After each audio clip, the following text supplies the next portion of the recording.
दोस्तों, मैं हूँ सुंदर सोनोने। स्वागत है आप सभी का आपके अपने हेल्थ चैनल फार्मासिस्ट सुंदर में।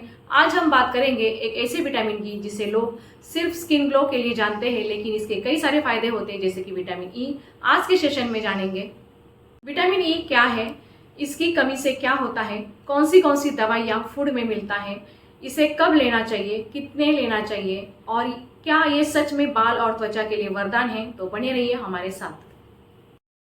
चलिए जानते हैं विटामिन ई क्या है। विटामिन ई एक फैट सोल्यूबल एंटीऑक्सीडेंट विटामिन है। ये शरीर में फैट के साथ एब्जॉर्ब होता है और फ्री रेडिकल की कोशिकाओं को बचाने का इसका मेन मुख्य कार्य है स्किन को हेल्दी रखना, सेल मेम्ब्रेन को प्रोटेक्ट करना, इम्यून सिस्टम को मजबूत बनाना, ब्लड सर्कुलेशन में मदद करना, आंखों और दिमागी हेल्थ को बनाए रखना, यानी कि सिर्फ सुंदरता के लिए नहीं, पूरी सेहत के लिए जरूरी है। चलिए जानते हैं विटामिन ई के स्रोत। आप विटामिन ई को नेचुरल और सप्लीमेंट दोनों तरीके से ले सकते हैं। तो सबसे पहले जानते हैं प्राकृतिक स्रोत, यानी कि सूरजमुखी के बीज, सनफ्लावर सीड्स, बादाम, मूंगफली यानी कि पीनट्स, पालक, एवोकाडो, सरसों, सोया, जैतून का तेल। चलिए जानते हैं दवाइयाँ और सप्लीमेंट के बारे में।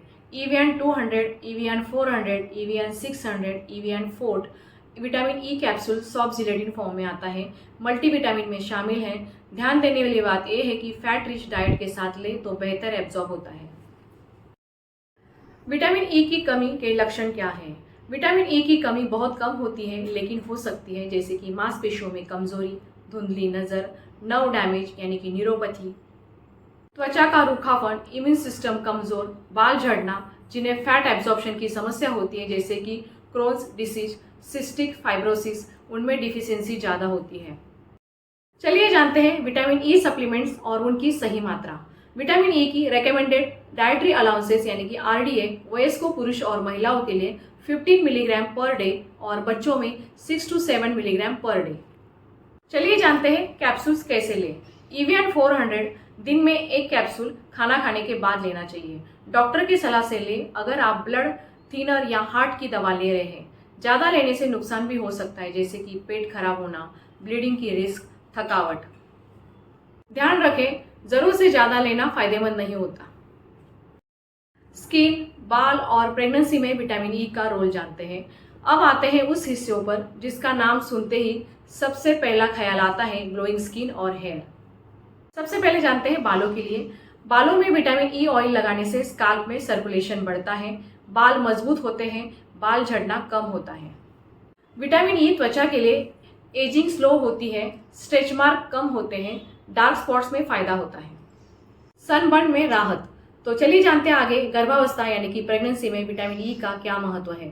सेल ग्रोथ और प्लेसेंटा की हेल्थ के लिए जरूरी होता है। डॉक्टर की सलाह से ले, खुद से नहीं। मार्केट में vitamin E creams, serums, oil, hair mask भी मिलते हैं, पर जरूरत के अनुसार और सही ब्रांड चुनें। चलिए जानते हैं कई सारी गलतफहमियां और सावधानियों के बारे में। तो सबसे पहले कुछ आम गलतफहमियों के बारे में। सबसे पहला है जितना ज़्यादा लेंगे उतना ग्लो करेंगे, तो ये गलत है गाइस।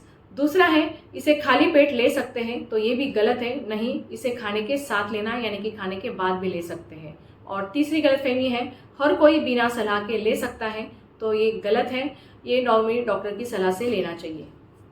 चलिए जानते हैं विटामिन ई कब न ले या सावधानी रखें। अगर आप एस्पिरिन या वारफारिन जैसी दवाइयाँ ले रहे हैं, ब्लड डिसऑर्डर है, सर्जरी होने वाली है, तो आप विटामिन ई न लें। ओवरडोज के बारे में जानते हैं। 1000 मिलीग्राम पर डे से ऊपर लेने पर खतरा बढ़ जाता है, UL यानी कि टॉलरेबल अपर लिमिट। चलिए जानते हैं कई सारे सवालों के जवाब। सबसे पहला सवाल है विटामिन ई और EVN में क्या फ़र्क है। EVN विटामिन ई के ब्रांड है, इसमें टोकोफिराइल एसिटेट होता है। तो चलिए जानते हैं दूसरा सवाल, क्या विटामिन ई से बाल वापस आ जाते हैं। तो उसका आंसर है बालों को मजबूती मिलती है, रीग्रोथ सपोर्ट करता है, लेकिन पूरी बालनेस का इलाज नहीं है। चलिए जानते हैं तीसरा सवाल, विटामिन ई खाने का सबसे सही समय क्या है। तो उसका आंसर है दोपहर या रात खाने के बाद फैटी फूड के साथ हमें लेना चाहिए। फोर्थ क्वेश्चन है क्या विटामिन ई ऑयल डायरेक्ट चेहरे पर लगा सकते हैं। तो उसका आंसर है हाँ, पहले पैच टेस्ट करें, ऑयली स्किन वालों को एक्ने हो सकता है। फिफ्थ क्वेश्चन है क्या विटामिन ई रोजाना लेना सही है। उसका आंसर है नेचुरल सोर्सेज से रोज लें। सप्लीमेंट तभी जब कमी हो या डॉक्टर बताएं। 6 क्वेश्चन है, प्रेग्नेंट महिला विटामिन ई ले सकते हैं क्या? तो उसका आंसर है हाँ, लेकिन डॉक्टर की सलाह से लेना चाहिए। 7 क्वेश्चन है, विटामिन ई की ओवरडोज से क्या होता है? नॉर्मली पेट दर्द, सिर दर्द, थकान, ब्लीडिंग का रिस्क हो सकता है। तो दोस्तों, आज हमने सीखा कि विटामिन ई केवल स्किन और बालों के लिए नहीं, बल्कि शरीर की हर सेल की सुरक्षा के लिए जरूरी है। जरूरत के मुताबिक इसे नेचुरल रूप में लें। अगर सप्लीमेंट की जरूरत पड़े तो डॉक्टर की सलाह जरूर लें। वीडियो अच्छा लगा तो लाइक करें, शेयर करें और सब्सक्राइब करना ना भूलें। मिलते हैं अगले हेल्थ सेशन में एक और जरूरी जानकारी के साथ। तब तक स्वस्थ रहिए, सजग रहे और बने रहिए फार्मेसी सुंदर के साथ। Stay connected, stay healthy, stay happy. हंसते रहिए, मुस्कुराते रहिए।